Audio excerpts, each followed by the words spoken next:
ನಮಸ್ಕಾರ. ಬೆಂಗಳೂರಿನ ಪ್ರಮುಖ ವಿದ್ಯಮಾನಗಳನ್ನು ತಿಳಿಸುವಂತಹ ನಮ್ಮ ಬೆಂಗಳೂರಿಗೆ ಸ್ವಾಗತ. ನಾನು ನವಿತಾ ಅಜಯ್. ರೂಪಾ ರೋಹಿಣಿ ಫೈಟ್ಗೆ ಸರ್ಕಾರ ಬ್ರೇಕ್ ಹಾಕಿದೆ.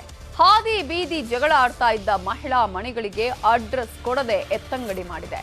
ರೂಪಾ ಜೊತೆ ರೂಪಾ ಪತಿಯೂ ಸೇರಿದಂತೆ 7 ಜನರನ್ನ ವರ್ಗಾವಣೆ ಮಾಡಲಾಗಿದೆ.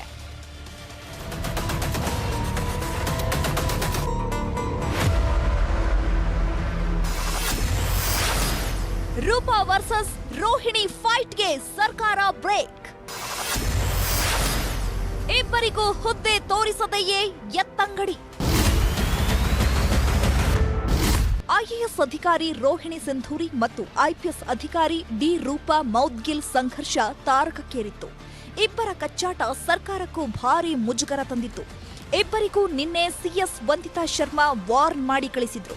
ಇದೀಗ ಸರ್ಕಾರ ಡಿ ರೂಪಾ ರೋಹಿಣಿ ಸಿಂಧೂರಿಯನ್ನ ವರ್ಗಾವಣೆ ಮಾಡಿ ಆದೇಶ ಹೊರಡಿಸಿದೆ. ಅಲ್ಲದೆ ರೂಪಾ ಪತಿ ಮುನೀಶ್ ಮೌದ್ಗಿಲ್ರನ್ನ ಡಿಪಿಆರ್ ಪ್ರಧಾನ ಕಾರ್ಯದರ್ಶಿಯಾಗಿ ವರ್ಗಾವಣೆ ಮಾಡಲಾಗಿದೆ.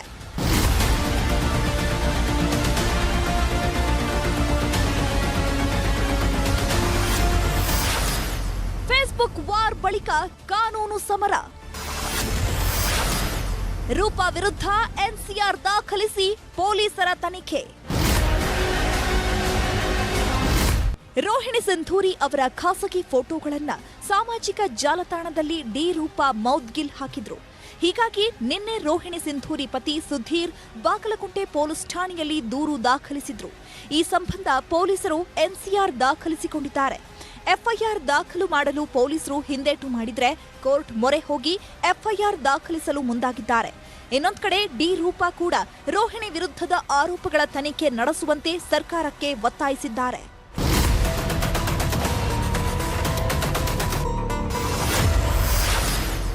ಮತ್ತೆ ಮುನ್ನೆಲೆಗೆ ಬಂದ ಡಿಕೆ ರವಿ ಕೇಸ್. ರೋಹಿಣಿಗೆ ಬೆಂಬಲಿಸಿದ್ರ ಅಧಿಕಾರಿಗಳು. ರೋಹಿಣಿ ರೂಪಾ ಜಟಾಪಟಿಯಲ್ಲಿ ಮತ್ತೆ ಡಿಕೆ ರವಿ ಸಾವಿನ ಕೇಸ್ ಮುಂದೆ ಬಂದಿದೆ. ರೋಹಿಣಿ ಸಿಂಧೂರಿ ಹಾಗೂ ಡಿಕೆ ರವಿ ನಡುವೆ ಸಾಕಷ್ಟು ಚಾಟ್ ನಡೆದಿದೆ. ಆದರೆ ಕೇಸ್ ತನಿಖೆ ನಡೆಸಿದ್ದ ಸಿಬಿಐ ಅಧಿಕಾರಿಗಳು ರೋಹಿಣಿ ಸಿಂಧೂರಿಯನ್ನ ಮಾತ್ರ ಹೆಚ್ಚು ವಿಚಾರಣೆ ನಡೆಸಿಲ್ಲ ಅಂತ ವಕೀಲ ಸೂರ್ಯ ಮುಕುಂದ್ ರಾವ್ ಆರೋಪಿಸಿದ್ದಾರೆ. ತನ್ನ ಸಾವಿಗೆ ಇದೇ ಕಾರಣ, ನಾನು ಹೋಗ್ತಾ ಇದ್ದೀನಿ, ನಾನು ಸತ್ ನಂತರ ನೀನು ನನ್ನನ್ನು ಬರಬೇಕು, ನನ್ನನ್ನು ತಪ್ಕೊಬೇಕು, ನನಗೊಂದು ಮುತ್ತು ಕೊಡಬೇಕು ಅಂತ ಹೇಳ್ಬಿಟ್ಟು ಕೂಡ ಡಿ ಕೆ ರವಿ ಒಂದು ಮೆಸೇಜಲ್ಲಿ ಕಳಿಸಿರ್ತಾರೆ. IAS ಅಧಿಕಾರಿಗಳಾಗಿರ್ಬೋದು ಅಥವಾ ಮೇಲ್ಮಟ್ಟದ ಅಧಿಕಾರಿಗಳಾಗಿರ್ಬೋದು ಎಲ್ಲೋ ಒಂದು ಕಡೆ ರೋಹಿಣಿ ಸಿಂಧೂರಿ ಅವರ ರಕ್ಷಣೆಯನ್ನು ಮಾಡಿದ್ದಾರೆ ಅನ್ನೋದು ನೇರವಾಗಿ ಗೊತ್ತಾಗುತ್ತೆ. CBI ರಿಪೋರ್ಟಲ್ಲಿ ಫೈಂಡಿಂಗ್ಸ್ ಬಂದಿರೋವಂಥದ್ದು ಈ ಸಾವು ಆತ್ಮಹತ್ಯೆ, ಆ ಸಾವಿಗೆ ಮುಖ್ಯವಾಗಿ ಕಾರಣ ಆಗಿರುವಂಥವ್ರು ರೋಹಿಣಿ ಸಿಂಧೂರಿ ಅವರ ಸಂಬಂಧ ಅಂತ ಹೇಳ್ಬಿಟ್ಟು ಸ್ಪಷ್ಟವಾಗಿ ಹೇಳಿದೆ. ಇನ್ನೊಂದ್ ಕಡೆ ಇವತ್ತು ವಿಧಾನಮಂಡಲ ಅಧಿವೇಶನದಲ್ಲೂ ರೂಪಾ ಹಾಗೂ ರೋಹಿಣಿ ಸಿಂಧೂರಿ ಫೈಟ್ ಬಗ್ಗೆ ಚರ್ಚೆ ನಡೆದಿದೆ. ಇಬ್ಬರು ಅಧಿಕಾರಿಗಳ ವರ್ತನೆಯಿಂದ ಆಡಳಿತದ ಮೇಲೆ ಪರಿಣಾಮ ಇದ್ರೂ ಸರ್ಕಾರ ಯಾಕೆ ಸೈಲೆಂಟ್ ಆಗಿದೆ ಅಂತ ವಿಪಕ್ಷಗಳು ಮುಗಿಬಿದ್ದಿದ್ವು.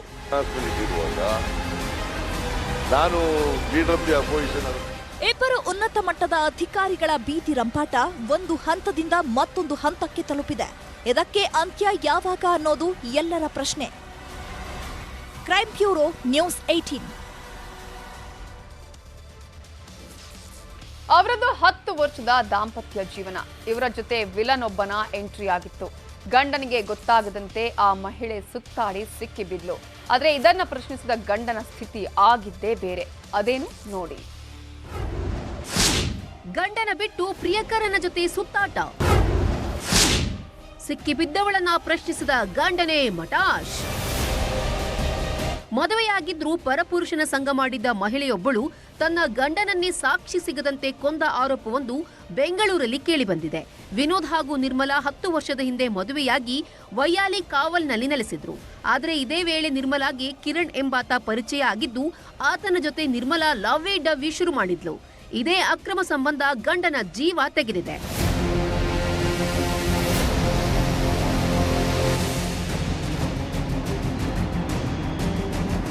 ಕಳೆದ 2 ತಿಂಗಳ ಹಿಂದೆ ನಿರ್ಮಲಾ ತನ್ನ ಗಂಡನ ಜೊತೆಗೆ ಜಗಳವಾಡಿ ಆತನನ್ನ ಮನೆಯಿಂದಲೇ ಓಡಿಸಿದ್ದಳಂತೆ. ಇದೇ ಟೈಮಲ್ಲಿ ನಿರ್ಮಲಾ ಪ್ರಿಯಕರ ಕಿರಣ್ ಜೊತೆ ನಂದಿ ಬೆಟ್ಟಕ್ಕೆ ಹೋಗಿ ವಾಪಸ್ ಬರುವಾಗ ಅಪಘಾತವಾಗಿದೆ. ಅಪಘಾತ ಯಾಕಾಯ್ತು ಎಂದು ಪತಿ ವಿನೋದ್ ವಿಚಾರಿಸಿದಾಗ ಪತ್ನಿ ನಿರ್ಮಲಾ ಸುಳ್ಳು ಹೇಳಿದ್ದಳಂತೆ. ಕೆಲ ದಿನದ ಬಳಿಕ ಪ್ರಿಯಕರನ ಜೊತೆ ಸುತ್ತಾಡಿದ ವಿಷಯ ವಿನೋದ್ಗೆ ಗೊತ್ತಾಗಿದೆ. ಇದನ್ನ ಪ್ರಶ್ನಿಸಲು ಪತ್ನಿ ಮನೆಗೆ ಹೋದ ವಿನೋದ್ ಇದೀಗ ನಿಗೂಢವಾಗಿ ಸಾವನ್ನಪ್ಪಿದ್ದಾನೆ. ಅವನು ಒಂದು 10 ವರ್ಷದಿಂದ ಮದ್ವೆ ಆಗಿದ್ದ. ಮದ್ವೆ ಆಗಿ 1 ತಿಂಗಳಲ್ಲೇ ಅವಳು KR ಇಂದ ಜಗಳ ಮಾಡ್ಬಿಟ್ಲು. ನನಗೆ ಅಲ್ಲಿರಕ್ ಇಷ್ಟ ಇಲ್ಲ, ವಯಾಲಿ ಕವಲ್ಗೆ ಹೋಗೋಣ ಅಂತ. ಯಾಕಂದ್ರೆ ಅವಳ ಬಾಯ್ ಫ್ರೆಂಡ್ ಅಲ್ಲೇ ಇದ್ದ. ತುಂಬಾ ಏನೋ ಗಲಾಟೆ ಆಗಿ ಪೊಲೀಸ್ ಸ್ಟೇಷನ್ಗೆಲ್ಲ ಹೋಗಿ ಅವರು ಕಂಪ್ಲೇಂಟ್ ಎಲ್ಲ ಮಾಡಿ ಅವ್ನ್ ಬೇಡವೇ ಬೇಡ ಅಂತೇಳಿ ಕಳಿಸ್ಬಿಟ್ಲು. ಹುಟ್ಟು ಬಟ್ಟೆಯಲ್ಲಿ ಕಳಿಸ್ಬಿಟ್ಟಿದ್ದಾಳೆ. ವಿನೋದ್ ಪತ್ನಿ ಮನೆಗೆ ಹೋದಾಗ ಏನಾಯ್ತೋ ಏನೋ, ಆದ್ರೆ ಆತ ಆಸಿಡ್ ಸೇವಿಸಿದ ರೀತಿ ಪತ್ತೆಯಾಗಿದೆ. ಆತನನ್ನ ವಿಕ್ಟೋರಿಯಾ ಆಸ್ಪತ್ರೆಗೆ ನಿರ್ಮಲಾ ಸಂಬಂಧಿಕರು ದಾಖಲಿಸಿದ್ರಂತೆ. ಆದ್ರೆ ಚಿಕಿತ್ಸೆ ಫಲಿಸದೆ ವಿನೋದ್ ಸಾವನ್ನಪ್ಪಿದ್ದಾನೆ. ಸದ್ಯ ನಿರ್ಮಲಾ ಕುಟುಂಬಸ್ಥರೇ ವಿಷ ಕುಡಿಸಿದ್ದಾರೆಂದು ವಿನೋದ್ ಕುಟುಂಬಸ್ಥರು ಆರೋಪಿಸಿ ವೈಯಾಲಿ ಕಾವಲ್ ಠಾಣೆಗೆ ದೂರು ನೀಡಿದ್ದಾರೆ. ಪೊಲೀಸರ ತನಿಖೆಯಿಂದ ಅಸಲಿ ಸತ್ಯ ಬಯಲಾಗಬೇಕಿದೆ.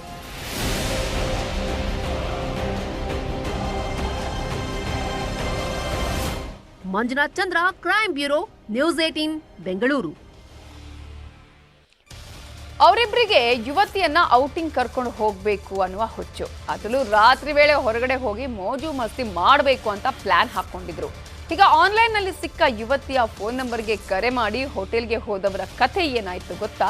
ಈ ಸ್ಟೋರಿ ನೋಡಿ.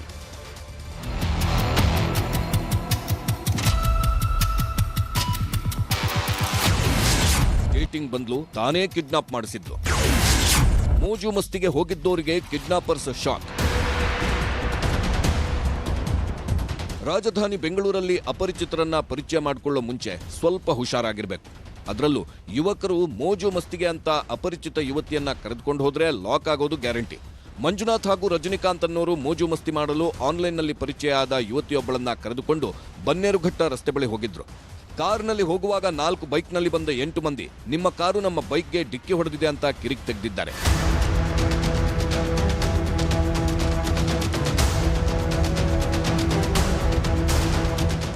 ಎಂಟು ಮಂದಿ ಇದ್ದ ಗುಂಪು ಕಿರಿಕ್ ತೆಗೆದಿದ್ದಲ್ಲದೆ ಠಾಣೆಗೆ ಹೋಗೋಣ ಅಂತ ಹೇಳಿ ಯುವತಿ ಸೇರಿ 2 ಯುವಕರನ್ನ ಅದೇ ಕಾರ್ನಲ್ಲಿ ಕಿಡ್ನಾಪ್ ಮಾಡಿದ್ದಾರೆ. ಬಳಿಕ 2 ಯುವಕರ ಬಳಿ ಇದ್ದ ಹಣ ದೋಚಿದ್ದಾರೆ. 2 ಸ್ನೇಹಿತರು ಒಬ್ಬ ಮಹಿಳೆಗೆ ಕರ್ಕೊಂಡು ಹೋಗ್ಬಿಟ್ಟು ಒಂದು ಓಯೋ ರೂಮಿಗೆ ಹೋಗ್ತಾರೆ.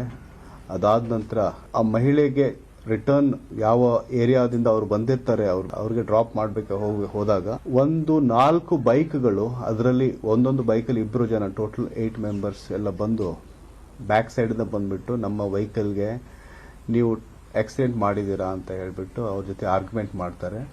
ನಂತರ ನಮಗೆ ಈ ಕೇಸನ್ನು ಇಟ್ಕೊಂಡ್ಬಿಟ್ಟು ಫರ್ದರ್ ತನಿಖೆ ಕಂಟಿನ್ಯೂ ಮಾಡಿದಾಗ ನಮಗೆ ತಿಳಿದು ಬಂದದ್ದೇನು ಅಂತಂದರೆ ಆ ಮಹಿಳೆನೂ ಕೂಡ ಈ ಗ್ಯಾಂಗ್ದಲ್ಲಿರುವಂಥ ಒಂದು ಮೆಂಬರು. ಅಸಲಿಗೆ ಈ ಕಿಡ್ನಾಪ್ ಐಡಿಯಾ ಕೊಟ್ಟಿದ್ದೇ ಮೋಜು ಮಸ್ತಿಗೆ ಬಂದಿದ್ದ ಯುವತಿ. ಮಂಜುನಾಥ್ ಹಾಗೂ ರಜನಿಕಾಂತ್ ಜೊತೆ ಹೋಟೆಲ್ನಲ್ಲಿ ಮಧ್ಯರಾತ್ರಿವರೆಗೂ ಕಾಲ ಕಳೆದಿದ್ದ ಅಪರಿಚಿತ ಯುವತಿ ಬಳಿಕ ತನ್ನ ಗ್ಯಾಂಗ್ಗೆ ಲೊಕೇಶನ್ ಕಳಿಸಿದ್ದಾಳೆ. ಈ ವೇಳೆ ಅರ್ಧ ದಾರಿಯಲ್ಲಿ ತಡೆದ ಯುವತಿ ಗ್ಯಾಂಗ್ನವರು 2 ಯುವಕರನ್ನ ದೋಚಿದ್ದಾರೆ. ಯುವತಿ ತನಗೇನು ಗೊತ್ತಿಲ್ಲದಂತೆ ಸುಮ್ಮನೆ ಇದ್ಲು. ಕಿಡ್ನಾಪ್ ಮಾಡಿ ಹಣ ದೋಚೋ ವೇಳೆ ಯುವಕ ಮಂಜುನಾಥ್ ತಪ್ಪಿಸಿಕೊಂಡು ಬಂದು ಪೊಲೀಸರಿಗೆ ದೂರು ನೀಡಿದ್ದ. ಕೂಡಲೇ ಕಾರ್ಯಪ್ರವೃತ್ತರಾದ ಬೇಗೂರು ಪೊಲೀಸರು ಯುವತಿ ಹಾಗೂ 8 ಮಂದಿ ಆರೋಪಿಗಳನ್ನ ಬಂಧಿಸಿದ್ದಾರೆ. ಅಪರಿಚಿತರಿಗೆ ಗಾಳ ಹಾಕಿ ಇದೇ ರೀತಿ ಆರೋಪಿಗಳು ವಂಚಿಸುತ್ತಿದ್ರು ಅನ್ನೋದು ಗೊತ್ತಾಗಿದೆ. Muniraju, crime bureau, news 18 Bengaluru. ಈ ಮೊದಲು ಬೆಂಗಳೂರಿನ ಆರೋಗ್ಯ ಸೇವೆ ಕೂಡ ರಾಜ್ಯ ಆರೋಗ್ಯ ಇಲಾಖೆಯ ಅಡಿಯಲ್ಲೇ ಒದಗಿಸಬೇಕಾಗಿತ್ತು. ಆದರೆ ಈಗ ಜನರಿಗೆ ಮತ್ತಷ್ಟು ಗುಣಮಟ್ಟದ ಆರೋಗ್ಯ ಸೇವೆಯ ದೃಷ್ಟಿಯಿಂದ ಸರ್ಕಾರ ಬಜೆಟ್ನಲ್ಲಿ ಬೆಂಗಳೂರು ಹೆಲ್ತ್ ಸಿಸ್ಟಮ್ ಯೋಜನೆ ಘೋಷಿಸಿದೆ. ಈ ಯೋಜನೆ ಹೇಗಿರುತ್ತೆ ನೋಡಿ. ರಾಜಧಾನಿ ಬೆಂಗಳೂರಿಗೆ ಪ್ರತ್ಯೇಕ ಆರೋಗ್ಯ ಇಲಾಖೆ. ಹಂಚಿ ಹೋಗಿರೋ ಸೇವೆಗಳು ಇನ್ಮುಂದೆ ಒಂದೇ ಸೂರಿನಡಿ. ರಾಜಧಾನಿಯ ಆರೋಗ್ಯ ಸೇವೆಯಲ್ಲಿ ಉಂಟಾಗ್ತಾ ಇರುವ ಗೊಂದಲ ನಿವಾರಣೆಗಾಗಿ ಬೆಂಗಳೂರು ಹೆಲ್ತ್ ಸಿಸ್ಟಮ್ ಜಾರಿಗೆ ರಾಜ್ಯ ಸರ್ಕಾರ ಮುಂದಾಗಿದೆ. ನೂತನ ವ್ಯವಸ್ಥೆ ರಾಜ್ಯ ಬಜೆಟ್ನಲ್ಲಿ ಘೋಷಿಸಲಾಗಿದೆ. ಬೆಂಗಳೂರಲ್ಲಿ ಸದ್ಯ ಬಿಬಿಎಂಪಿ, ರಾಜ್ಯ ಮತ್ತು ಕೇಂದ್ರ ಸರ್ಕಾರಗಳ ಸುಪರ್ದಿಯಲ್ಲಿರುವ ಆಸ್ಪತ್ರೆ, ಪ್ರಾಥಮಿಕ ಆರೋಗ್ಯ ಕೇಂದ್ರಗಳು ಕಾರ್ಯನಿರ್ವಹಿಸುತ್ತಿವೆ. ಇವೆಲ್ಲ ರಾಜ್ಯ ಆರೋಗ್ಯ ಇಲಾಖೆ ಅಡಿಯಲ್ಲಿ ಬರ್ತಾ ಇರೋದ್ರಿಂದ ಸಾಮಾನ್ಯ ಜನರಿಗೆ ಸಮರ್ಪಕವಾಗಿ ಸೇವೆ ನೀಡಲು ಸಾಧ್ಯವಾಗುತ್ತಿಲ್ಲ. ಹೀಗಾಗಿ ದಿನದಿಂದ ದಿನಕ್ಕೆ ಬೆಳೀತಾ ಇರುವ ಬೆಂಗಳೂರನ್ನ ಗಮನದಲ್ಲಿಟ್ಟುಕೊಂಡು ಬೆಂಗಳೂರಿಗೆ ಸೀಮಿತವಾಗುವಂತೆ ಪ್ರತ್ಯೇಕ ಹೆಲ್ತ್ ಕಮಿಷನರೇಟ್ ಅನ್ನು ಸ್ಥಾಪಿಸಲು ಸಿದ್ಧತೆ ಶುರುವಾಗಿದೆ.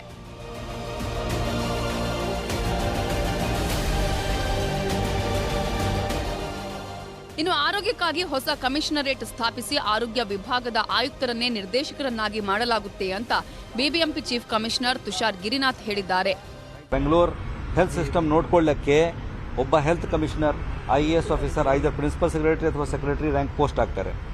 ಸೊ ನಮ್ಮಲ್ಲಿ ಇರ್ತಕ್ಕಂಥ ನಮ್ಮ ವ್ಯವಸ್ಥೆ ಮತ್ತು ಆರೋಗ್ಯ ಇಲಾಖೆದು ವ್ಯವಸ್ಥೆ ಮತ್ತು ಮೆಡಿಕಲ್ ಎಜುಕೇಷನ್ನಲ್ಲಿ ಇರ್ತಕ್ಕಂಥ ಆಸ್ಪತ್ರೆಗಳ ಅದಕ್ಕೆ ಸಮನ್ವಯ ಸಾಧಿಸಲಿಕ್ಕೆ ಈ ಹೆಲ್ತ್ ಕಮಿಷನರ್ಗೆ ಅಧಿಕಾರಗಳನ್ನು ನೀಡಲಾಗುವುದು ಅಂತ ನಮ್ಮ ಅಂಡರ್ಸ್ಟ್ಯಾಂಡಿಂಗ್.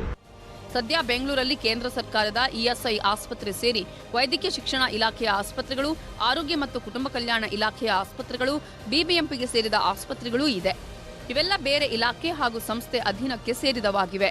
ಇನ್ನು ಮುಂದೆ ಇವೆಲ್ಲವನ್ನ ಒಂದೇ ಸೂರಿನಡಿ ತಂದು ಸೇವೆಯ ಗುಣಮಟ್ಟ ಹೆಚ್ಚಿಸಲು ಸರ್ಕಾರ ಮುಂದಾಗಿದೆ. ಆಶಿಕ್ ಮುಲ್ಕಿ, ನ್ಯೂಸ್ 18, ಬೆಂಗಳೂರು. BMTC ಕಳೆದ ಕೆಲ ವರ್ಷಗಳಿಂದ ನಷ್ಟದಲ್ಲಿದೆ. ಕೊರೋನಾ ನಂತರ ನಷ್ಟದ ಪ್ರಮಾಣ ಇನ್ನೂ ಜಾಸ್ತಿ ಆಗಿದೆ. ಹಾಗಾಗಿ ಪರ್ಯಾಯ ಆದಾಯ ಮೂಲಗಳತ್ತ BMTC ಮುಖ ಮಾಡಿದೆ. ಆದಾಯಕ್ಕಾಗಿ BMTC ಪೆಟ್ರೋಲ್ ಬಂಕ್ ಪ್ಲಾನ್. ಖಾಲಿ ಜಾಗ ಸದುಪಯೋಗಕ್ಕೆ ಮುಂದಾಗಿದೆ BMTC. BMTC ಲಾಸ್ ಮೇಲೆ ಲಾಸ್ ಆಗಿ ಕಂಗೆಟ್ಟು ಹೋಗಿದೆ. BMTC ಪಾಲಿಗೆ ಆದಾಯದ ಮೂಲಗಳೆಲ್ಲ ಬತ್ತು ಹೋಗಿದೆ. ಹೀಗಾಗಿ ನಷ್ಟದ ಸುಳಿಯಿಂದ ಪಾರಾಗೋಕೆ BMTC ಇನ್ನೊಂದು ಐಡಿಯಾ ಮಾಡಿದೆ. ತನ್ನ ಬಳಿ ಇರೋ ಖಾಲಿ ಜಾಗದಲ್ಲೇ ಪೆಟ್ರೋಲ್ ಬಂಕ್ ತೆಗೆದು ಅದನ್ನ ಖಾಸಗಿಯವರಿಗೆ 15 ವರ್ಷಗಳ ಕಾಲ ಟೆಂಡರ್ ನೀಡಲು ಮುಂದಾಗಿದೆ. ಈಗ ನಮ್ಮ ಸ್ಪೇಸಸ್ಸನ್ನು ಕೋಕೋ ಮಾಡೆಲ್ ಅಂದರೆ ಕಂಪನಿ ಓನ್ಡ್, ಕಂಪನಿ ಆಪರೇಟೆಡ್, ಅವ್ರು ತಗೊಂಡು ಬೇರೆಯವ್ರಿಗೆ ಫ್ರಾಂಚೈಸಿ ಕೊಡೋದಲ್ಲ. ಇದನ್ನು ಮಾಡಿದಾಗ ಏನಾಗುತ್ತೆ, ರಿಟೇಲ್ ನಮ್ಮಲ್ಲಿ ಜಾಗನೂ ಇದೆ. ಸೊ ರಿಟೇಲ್ ಔಟ್ಲೆಟ್ ಮಾಡಿದಾಗ ಸಾರ್ವಜನಿಕರಿಗೂ ಅದು ಉಪಯೋಗ ಆಗುತ್ತೆ. ಸ್ವಲ್ಪ ಶೇರ್ ಬಂದರೆ ನಮಗೂ ಅನುಕೂಲ ಆಗುತ್ತೆ. ಮತ್ತು ಪ್ಲಸ್ ಡೀಸೆಲ್ ನಮಗೆ ಬೇಕಾದಾಗ ಅದೇ ಬಂಕಿಂದ ನಾವು ಹಾಕ್ಸ್ಕೊಳ್ಳೋಕ್ಕೂ ನಮಗೆ ಅನುಕೂಲ ಆಗುತ್ತೆ. ಸದ್ಯ BMTC ಬಳಿ 600 ಎಕರೆ ಖಾಲಿ ಜಾಗ ಇದೆ. ಈ ಜಾಗದಲ್ಲಿ ಪೆಟ್ರೋಲ್ ಬಂಕ್ ನಿರ್ಮಿಸೋ ಪ್ಲಾನ್ ಇದೆ. ಈ ಬಂಕ್ಗಳನ್ನ ಟೆಂಡರ್ಗೆ ನೀಡಿ ಹೆಚ್ಚಿನ ಕಮಿಷನ್, ಮಾಸಿಕ ನೆಲ ಬಾಡಿಗೆ ಪಡೆಯೋ ಪ್ಲಾನ್ ಇದೆ.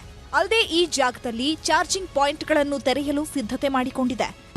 ಮತ್ತು ಅಲ್ಲಿ 25% ಏನು ಕಮರ್ಷಿಯಲ್ ಬೇರೆ ಬೇರೆ ಅಂದರೆ ಫುಡ್ ಕೋರ್ಟ್ ಇರ್ಬೋದು ಅಥವಾ ಏನಾದರೂ ಬೇರೆ ಒಂದು ಮಾಡಿದ್ರು ಅದರಲ್ಲೂ ನಾವು ಶೇರ್ ಕೊಡಿ ಅಂತ ಈಗ ಫಸ್ಟು ನಾವು ಟೆಂಡರ್ ಹಾಕಿದ್ದೇವೆ. ಸೊ ಇದು ಒಂದು ಹೈಬ್ರಿಡ್ ಮಾಡೆಲ್ಲು. ಜನರಲಿ ಬರೀ ನಾವು ಗ್ರೌಂಡ್ ರೆಂಟ್ ಫಿಕ್ಸ್ ಮಾಡಿ ಗ್ರೌಂಡ್ ರೆಂಟ್ ಮಾತ್ರ ನಾವು ಕಲೆಕ್ಟ್ ಮಾಡ್ತಾ ಇದ್ವಿ. ಬಟ್ ಈಗ we want to go more dynamic ಆಗಿ. ಒಟ್ನಲ್ಲಿ ಪಾತಾಳಕ್ಕೆ ಬಿದ್ದಿರೋ BMTCಯನ್ನ ಮತ್ತೆ ಮೇಲೆತ್ತೋಕೆ ಮಾಡ್ತಾ ಇರೋ ಕಸರತ್ತು ಒಳ್ಳೆಯದೇ. ಆದ್ರೆ ಇದರಿಂದ ಎಷ್ಟು ಆದಾಯ ಬರುತ್ತೆ, ಮತ್ತೆ ಎಷ್ಟು ನಷ್ಟ ಎದುರಾಗುತ್ತೆ ಅನ್ನೋದನ್ನ ಕಾದು ನೋಡಬೇಕು. ರಂಜನ್ ಶಿರ್ಲಾಲ್, ನ್ಯೂಸ್ 18, ಬೆಂಗಳೂರು. ಸಿಲಿಕಾನ್ ಸಿಟಿಯಲ್ಲಿನ ಪೋಷಕರಿಗೆ ತಮ್ಮ ಮಕ್ಕಳ ಭವಿಷ್ಯದ ಮೇಲೆ ಭಾರಿ ಕನಸು. ಅದಕ್ಕಾಗಿಯೇ ಲಕ್ಷ ಖರ್ಚು ಮಾಡೋದಿಕ್ಕೂ ಮುಂದಾಗ್ತಾರೆ. ಈ ಬಾರಿ ಶಾಲೆಗಲ್ಲ, ಬದಲಿಗೆ ಸಿಲಬಸ್ಗೆ.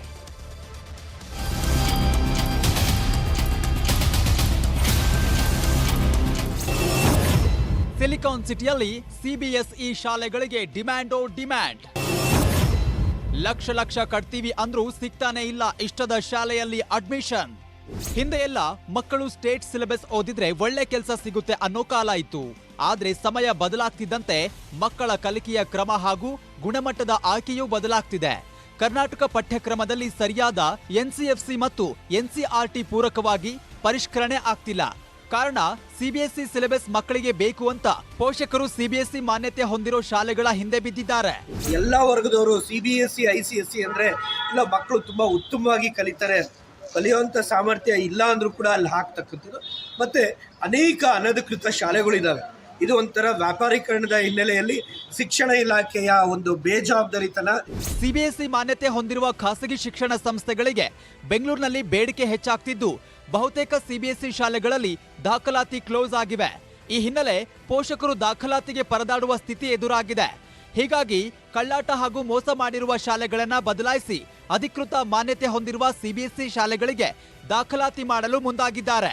ನಿಜವಾದ ಅನಧಿಕೃತ ಶಾಲೆಯನ್ನ ಪಬ್ಲಿಕ್ ಡೊಮೈನ್ ಅಲ್ಲಿ ನೀವು ಪ್ರಕಟಿಸಬೇಕು. ಪ್ರಕಟಿಸ್ತಿಲ್ಲ ಅಂದ್ರೆ ಸಾರ್ವಜನಿಕರಿಗೆ ಅದು ಗೊತ್ತಾಗಲ್ಲ. ಹಾಗಾಗಿ ಮತ್ತೆ ಮೊರೆ ಹೋಗಿ ಅವರು ಅನ್ಯಾಯಕ್ಕೆ ಒಳಗಾಗ್ತಾರೆ.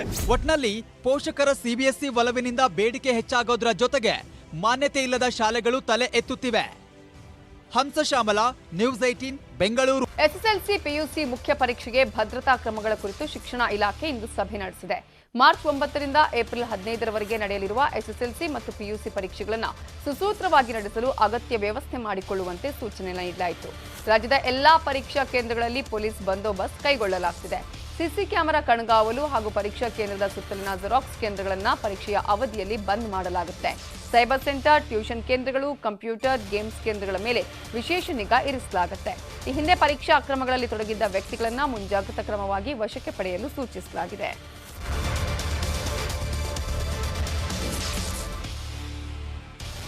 ಖಾಸಗಿ ಸ್ಲೀಪರ್ ಬಸ್ಗಳಿಗೆ ಸೆಡ್ಡು ಹೊಡೆಯೋದಕ್ಕೆ ಕೆಎಸ್ಆರ್ಟಿಸಿ ಸಜ್ಜಾಗಿದೆ. 20 ಅಂಬಾರಿ ಉತ್ಸವ ಸ್ಲೀಪರ್ ಬಸ್ ಸೇವೆ ಇಂದಿನಿಂದ ಲೋಕಾರ್ಪಣೆಗೊಂಡಿದೆ. ಮಹತ್ವಾಕಾಂಕ್ಷೆ ಓಲ್ವೋ ಅಂಬಾರಿ ಬಸ್ ಸೇವೆಗೆ ಇವತ್ತು ಸಿಎಂ ಬೊಮ್ಮಾಯಿ ಚಾಲನೆ ಕೊಟ್ಟಿದ್ದಾರೆ. ಹಾಗಾದ್ರೆ ಈ ಬಸ್ನ ವಿಶೇಷತೆ ಏನು ಅನ್ನೋದರ ಕುರಿತ ಸ್ಟೋರಿ ಇಲ್ಲಿದೆ.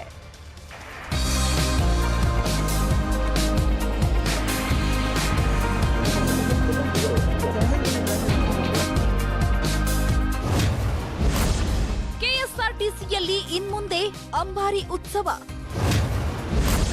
ನೆಲದ ಮೇಲೆಯೇ ಸಿಗುತ್ತೆ ವಿಮಾನದ ಅನುಭವ.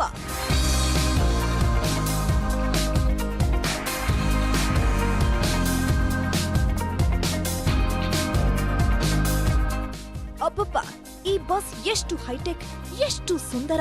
ಬಸ್ ಒಳಗೆ ಕಾಲಿಟ್ರೆ ಸಾಕು ತಂಪಾದ ವಾತಾವರಣ. ಬೆಡ್ ನೋಡಿದ್ರೆ ನಿದ್ದೆಗೆ ಜಾರ್ಬೇಕು ಅಂತಾನೂ ಅನ್ಸುತ್ತೆ. ಎಷ್ಟು ಸುಂದರವಾಗಿರೋ ಬಸ್ಗಳನ್ನ ಇವತ್ತು ಕೆಎಸ್ಆರ್ಟಿಸಿ ರಾಜ್ಯದ ಜನರಿಗೆ ನೀಡಿದೆ. ಇಡೀ ದೇಶದಲ್ಲೇ ಅತಿ ಹೆಚ್ಚು ಐಷಾರಾಮಿ ಬಸ್ ಹೊಂದಿರುವ ಗರಿಮೆ ಕೆಎಸ್ಆರ್ಟಿಸಿಗೆ ಸಂದಿದೆ. ಅಂಬಾರಿ ಉತ್ಸವ ಹೆಸರಿನ ಈ 20 ಬಸ್ಗಳು ರಸ್ತೆಗೆ ಇಳಿದಿದ್ದು ರಸ್ತೆ ಮೇಲೆ ವಿಮಾನದ ಅನುಭವ ನೀಡಲಿದೆ. ಸಿಎಂ ಬೊಮ್ಮಾಯಿ ಈ ಬಸ್ಗಳಿಗೆ ಚಾಲನೆ ನೀಡಿದ್ರು. ಇವತ್ತು ಒಂದು ಹೊಸ ಸಂಚಾರದ ಒಂದು ವಿಶೇಷವಾಗಿರುವಂತಹ ಒಂದು ಪಡೆ ಅಂಬಾರಿಯನ್ನು ನಾವು ಸೇರ್ಪಡೆ ಮಾಡಿದ್ದೀವಿ. ನಾನು ಪಡೆ ಯಾಕಂತಂದರೆ ಇದು ಡೆಡಿಕೇಟೆಡ್ ಆಗಿರುವಂಥದ್ದು. ದೂರ ಪ್ರಯಾಣಕ್ಕೆ ಬೇಕಾಗಿರುವಂಥ ಯಾವ ರೀತಿ ಈ ರೈಲ್ವೆ ಟ್ರೈನ್ಗಳಲ್ಲಿರುವಂಥ ವ್ಯವಸ್ಥೆ ಇದೆ ಅದಕ್ಕಿಂತ ಚೆನ್ನಾಗಿ ಇಲ್ಲಿ ವ್ಯವಸ್ಥೆಗಳನ್ನು ಇವತ್ತು ಮಾಡಿದ್ದಾರೆ ಅನ್ನೋಂಥ ಮಾತನ್ನು ನಾವು ಗೊತ್ತಿದ್ದೇವೆ. 40 ಸೀಟ್ಗಳುಳ್ಳ ಈ ಬಸ್ನಲ್ಲಿ ಬೆಡ್ರೂಮ್ ರೀತಿಯ ಸ್ಲೀಪರ್ ಜೊತೆಗೆ ಬ್ಯಾಕ್ ರೆಸ್ಟ್ ಹೊಂದಿದೆ. ಈ ಬಸ್ಗಳು ಬೆಂಗಳೂರಿಂದ ಹೈದರಾಬಾದ್, ಸಿಕಂದ್ರಾಬಾದ್, ಎರ್ನಾಕುಲಂ, ತಿರುವನಂತಪುರಂ, ತ್ರಿಶೂರ್, ಪಣಜಿ, ಕುಂದಾಪುರ ಹಾಗೂ ಮಂಗಳೂರು, ಪೂನಾ ನಡುವೆ ಸಂಚರಿಸಲಿದೆ. 50 ಬಸ್ಗಳಲ್ಲಿ ಮೊದಲು 20ನೇ ನಮ್ಮ ಅಂಬಾರಿ ಉತ್ಸವ ಬಸ್ಗಳನ್ನು ಸನ್ಮಾನ್ಯ ಮುಖ್ಯಮಂತ್ರಿಗಳು ಉದ್ಘಾಟನೆ ಮಾಡಿದ್ದಾರೆ. ಈ ಬಸ್ಗಳು ತುಂಬ ವಿಶೇಷವಾಗಿರ್ತದೆ. ಇಡೀ ದೇಶದಲ್ಲೇ ಯಾವುದೇ ಸಾರಿಗೆ ಸಂಸ್ಥೆಯಲ್ಲೂ ಇಂಥ ಬಸ್ಸುಗಳು ಇಲ್ಲ ಎಂದು ನಾವು ಹೆಮ್ಮೆಯಿಂದ ಹೇಳಿಕೊಳ್ಳಬಹುದಾಗಿದೆ. ಅಷ್ಟು ಒಳ್ಳೆಯ ಬಸ್ ಇದೆ.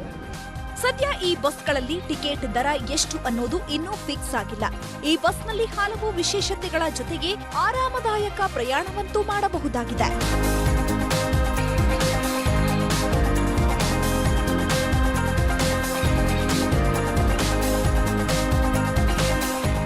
ಶಿವಪ್ರಸಾದ್, ನ್ಯೂಸ್ 18 ಬೆಂಗಳೂರು. ರಾಜ್ಯ ಸರ್ಕಾರಿ ನೌಕರರ ಸಂಘ ಕಾರ್ಯಕಾರಿಣಿ ಸಭೆಯಲ್ಲಿ ಭಾರೀ ಗೊಂದಲ ಏರ್ಪಟ್ಟಿತ್ತು. ಸಭೆಯಲ್ಲಿ ಎನ್ಪಿಎಸ್ ಹೋರಾಟ ಸಂಘಟನೆಯ ಕೆಲ ಸದಸ್ಯರು ಆಕ್ಷೇಪ ವ್ಯಕ್ತಪಡಿಸಿದರು. ನಾವು ವೇದಿಕೆಯಲ್ಲಿ ಮಾತನಾಡಬೇಕು ಅಂತ ಆಗ್ರಹಿಸಿದ್ದಾರೆ. ಆನಂತರ ಮಾತನಾಡಲು ಅವಕಾಶ ಕೊಡ್ತೀವಿ ಅಂದಿದ್ದಕ್ಕೆ ನೂಕಾಟ, ತಳ್ಳಾಟ ನಡೆಸಿದ್ದಾರೆ. ಈ ವೇಳೆ ರಾಜ್ಯ ಸರ್ಕಾರಿ ನೌಕರರು ಸರ್ಕಾರಕ್ಕೆ 7 ದಿನ ಗಡುವು ಕೊಟ್ಟಿದ್ದು ಎನ್ಪಿಎಸ್ ಪಿಂಚಣಿ ಅನುಷ್ಠಾನಕ್ಕೆ ಒತ್ತಾಯಿಸಿದರು.